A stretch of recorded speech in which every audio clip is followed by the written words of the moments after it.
யாத்ராகமம் 4ஆம் அதிகாரம் 27ஆம் வசனத்திலே கர்த்தர் ஆரோனை பார்த்து, நீ உன்னுடைய சகோதரனாகிய மோசையை சந்திக்கும்படி நீ புறப்பட்டு போ என்று சொல்லுகிற வார்த்தையை பார்க்கிறோம். அதே போல அவர் புறப்பட்டு வந்தார் என்று சொல்லி நமக்கு வேதம் சொல்லுகிறது. இது எப்பொழுது நடந்தது?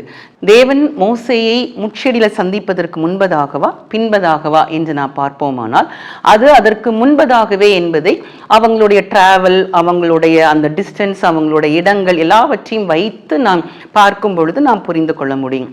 ஏன் அங்கே ஆண்டவருக்கு முன்பதாகவே தெரியும் மோசே தான் வருவதற்கு அவர் ஆயத்தமா இல்லை என்பதை. அப்போ அவரை ஸ்ட்ரென்தன் பண்றதுக்காக ஆண்டவர் முதலாவதாகவே அவனுக்கு தீர்க்கதரிசியாக இருக்கிற இந்த ஆரோனோடு கூட ஆண்டவர் இடைப்பட்டு ஆரோனை எந்த பிரச்சனைகளும் இல்லாமல் இவரை சந்திக்கத்தக்கதாக தேவன் அனுப்பினார் என்று சொல்லி பார்க்கிறோம்.